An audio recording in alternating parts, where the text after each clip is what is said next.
Well, Jay, it is June 8th, and we are celebrating something that needs to be celebrated. What are we celebrating today? This is the anniversary, the 4th anniversary of the standard Islamic narrative, Holes in the Narrative, SIN. Remember what happened 4 years ago? Well, to understand what happened 4 years ago, you're going to have to go back to 2016. Because in 2016, and we're going to put the video up right here, there is only one Quran, right? And that every Quran in the world is the same. That's what you've been told. You have been told a lie. You run away from truth. Okay, so there are 2 Qurans today, right? 2. More than 2 Qurans. More than 2, 3 Qurans? More than 3 Qurans. More than 3, 4 Qurans? There are approximately 26 of the Qurans. 26 different Qurans.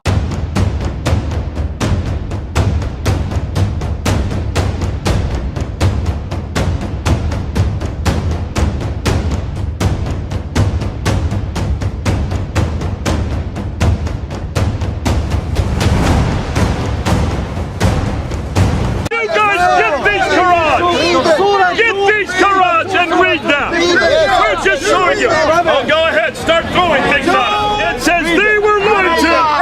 They denied it. 2 different readings. It's the same thing. That's different. Look, it's the same. And which has the Dhamma. The difference is between Dhamma and Dhamma. Read it. Read it again. حتى يقول حتى يقول Read it again. The prophets fought, but by the time you get to the war, they were killed. That is a huge attention. Don't give your faces, Muslim people, your face, come here. Come. You better go. We're going to make it more and more difficult for you. a little girl, maybe about 5'2", came across not 1, not 2, not 4, 26 different Qurans. I remember. Remember that? Mm-hmm. And we went down to Speaker's Corner and held them up. And who was standing there, right there, filming us, but Muhammad Hijab. Now remember what happened after he saw what we were doing. He went outside the group and he said, all Muslims, come to me. Huh. Don't look at what they're showing you. Don't listen to what they're saying. I'll explain it to you.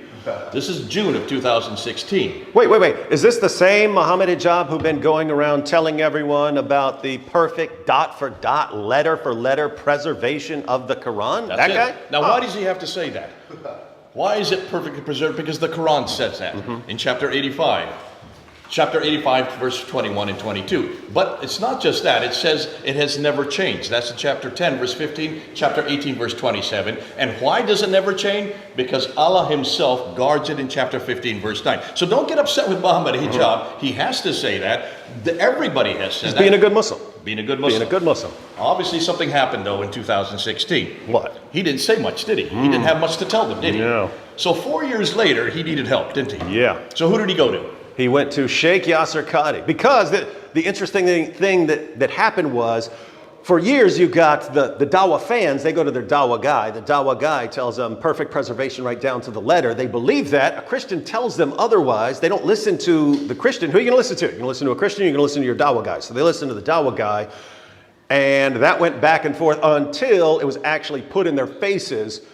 And what's amazing is these same Dawah fans will go back to their Dawah guy. Hey, you said perfect letter for letter, dot for dot preservation, but she actually showed us the copies. What's going on here? They keep going to him, and eventually he had to solve the problem. Why him specifically?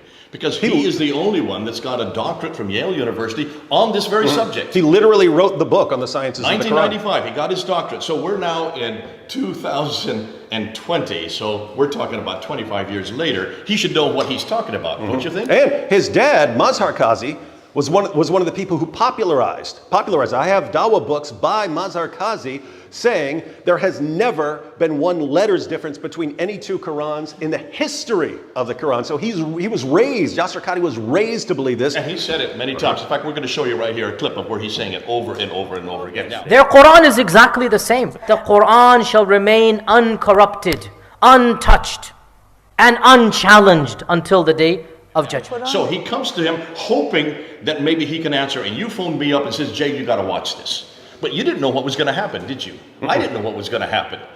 And we were shocked by what happened. What happened next? That was one of the greatest moments in the history of dawah. Apologetics, polemics, everything all rolled into one.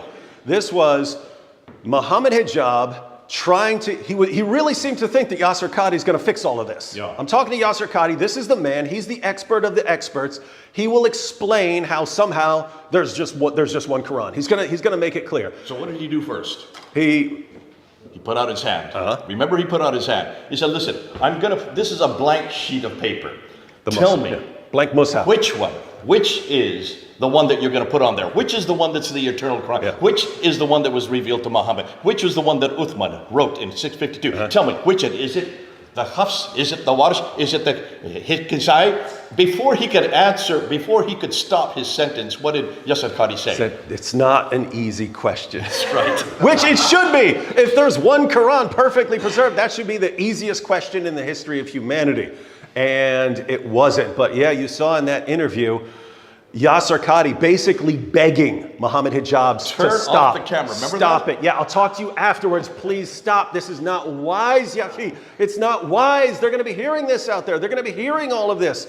And this is when, just by Muhammad Hijab continuing to press him, because Hijab clearly thought, no, I need to keep pushing. I need to keep pushing. Then he'll explain how all this fits together and there's only been one Quran.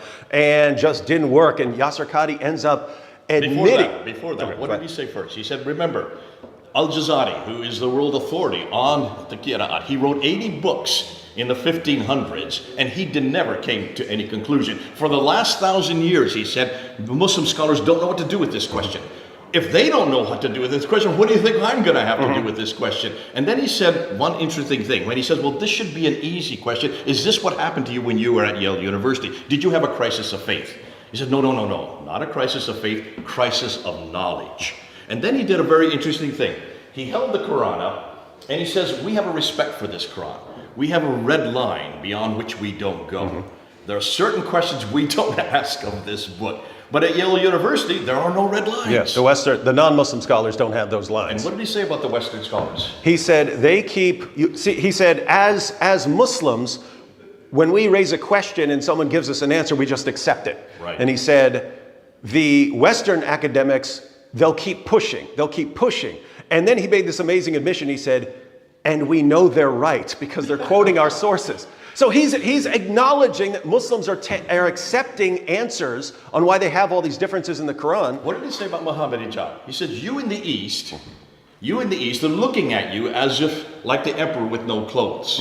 Oh yeah. You've got a real problem in here. Yeah. And then he gave his classic line. What was the classic line? The standard narrative has holes in it. Okay, David, what standard narrative? Yeah, it's interesting because a lot of us in apologetics, we started using that phrase to make fun of the idea of the perfect preservation, as if we're talking about the perfect preservation of the Quran. He's saying there are holes in that narrative. That's not. He was arguing much more extreme. He was talking about whether Muslim scholars actually have some sort of explanation of these different Qurans in terms of ahruf and kirat and so on. And he's saying Muslim scholars accept these answers, but if you listen to the Western academics and you figure out they're actually quoting your own sources to show that your explanations don't work, standard narrative has holes in it. Standard what narrative? The standard Islamic narrative. Sin. Sin has holes in it. We know that all the time. We know that. So these are another hole that we're going to look at. Sin, the standard Islamic narrative is full of holes. This was not good enough for Muhammad Hijab. He got upset. He put his hand out a second time. Remember when he put it out finally? Well, 28 minutes later, he put his hand out a last time. He says, okay, listen, I need an answer. Which is that Quran? You listen, there are 30 now, not just 4. There are 30. Which is it? And what did Yasser Qadhi say at the very end? Finally, he had to give in. Not an easy. It's It's not an easy question. Listen, they're all the Quran. Yeah. And he says, oh, you mean a little bit of Hafs, a little bit of what? Yes, a little bit of Hafs, a little bit of Wash. Why don't you put some Kisai in there? Yeah, you got to pick and choose. And just mix them around. That's the Quran. Now, that's when I started clapping. Because Yasser Qadhi doesn't know what we know. We know that we have looked at these because we've had them now for at least 10 years. And we have looked between them. Now, I'm just going to show you two right here. These are the two most popular ones. This is the Hafs, there's the Warsh. This is memorized by about 3% of the world's Muslim population. This one here is memorized by 93% of the world's Muslim population. This is the one that's now the standard for us today. Why? Because of what they did in Cairo 100 years ago. What did they do in Cairo 100 years ago? Yeah, they tried to standardize the Quran. And I Why? think they spent 7 years working because of the differences. Because of the high school the high school students who came and they were coming to class and they were supposed to write standardized tests, but every one of them had 30 different answers. So they went to Muhammad ibn al-Hussein al-Haddad and they asked him to just choose one. He chose this one. Why do you think he chose it? Do you know, David, why do you think he chose that one? I know that the Hafs version had become popular because of the Ottoman Empire. It's the Ottoman Empire. They were the ones that had all the manuscripts. They were the ones that were changing all of these manuscript variants just so that they were standardized to this canonical text. That's why Dan Brubaker, who has found 4,000 of them, all of them are now standardized to this text. He had to choose that text. What did they do with the other 29? Didn't they send them to the bottom of the Nile or something? Out into a boat and dumped them into the Nile, thinking that would solve the problem. Well, they burned them the first time, so why not drown them this time? They did not consider that Hatun was going to come about another 100 years later. And our good friend Hatuntash, just 5'2", she found not one, not two, 26 of them by the time we were there in 2016. She has now found all 30, and you're saying another 7, because in between 1924 and 1936, they changed it 7 times because they found all kinds of grammatical mistakes. That became the narrative. That became the standard for all of Egypt. By 1985, the Ibn Saud family saw how successful it was for Egypt. They made it the standard work for the whole world. Now, how many people who are watching were alive in 1985? If you're raising your hand, you are older than the canonical text. Feel pretty old. That means the canonical text is pretty new. That happened on June 8th, 2020. What then happened? Hijab took his, first they started editing it and taking those parts out, then Hijab took his version down, Yasser Qadi took his down. 2 weeks after this went up, all the comments, did you look at the comments, David? Oh, it was Muslims saying this is destroying our faith, what are you doing here? I'm leaving Islam. Hundreds of Muslims, I'm leaving Islam, and my blood is going to be on your shoulders. They had to shut down those comments within 2 weeks. Yeah, so they shut down comments, then one of them edited that part out of the discussion, so you went in there and that part was out. Then one of them took it down from his, and then one took it down. And not only that, people who reposted or even reposted portions of it, Yasser Qadi started filing false copyright strikes. Like, you can use other people's material by fair use if you're adding commentary. He knew he was filing bogus copyright strikes just for quoting any part of that. And then, of course, he... Do you have this interview? Yep. Do I have it? Does Hatun have it? Yep. Can all of you get it?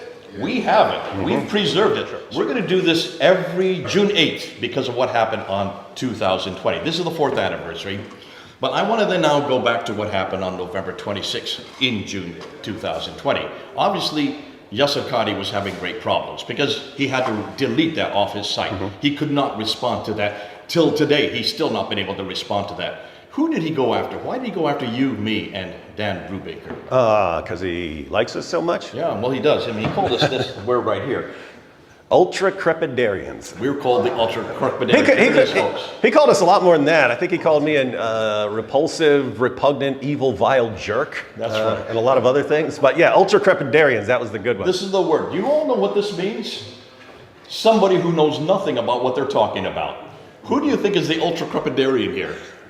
It looks like Yasser Qadi, who knew nothing, who would not answer the question. And he said, don't turn off the cameras and talk to me afterwards. We'll do a deep dive. Remember he said that? We'll do a deep dive. But for 25 years, he said, I've never even ever talked about this ever since he got his doctorate. So here's the man who doesn't know how to answer this question. He's saying that for 1,000 years, none of the scholars can answer, and he's calling us the ultra-crepidarians. Yeah, and not the entire Ummah who believed the lie, not Muhammad Hijab who thought there was going to be some great explanation. It's just amazing because we were the ones who were saying it all along. We were the ones who were right the entire time. And you had Muslims who knew about the differences in the Quran, but who were lying about it. And then you had the Ummah and the Dawah guys who didn't know about it. They're all ignorant. We were right the entire time. At the end of the day, when they finally admit we were right the entire time, we're the dumb ones and we're the bad guys. You know, we have a little thing, the saying when we're little kids, I'm the rubber, you're the glue, bounce off me and stick on you. It looks like it's bounced right off us, right back onto Yasser Qadhi, right back onto Muhammad Hijab. Now, we're going to do something right now. We're going to celebrate. Gotta celebrate. Is the 4th anniversary, folks. We're going to eat a little bit of our cake. We have a little bit of our cake.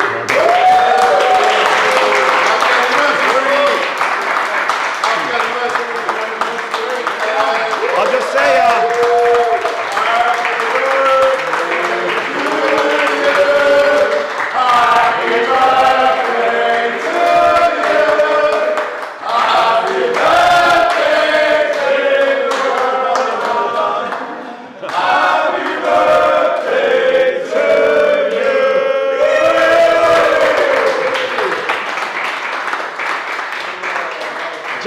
just wish Yasser Qadhi and Muhammad Hijab could be here to celebrate this. Oh, they awesome are. event. This is going to be sent to them. They'll send to them. This is to you. Thank you, guys. Thank you for doing our work for us. God bless you.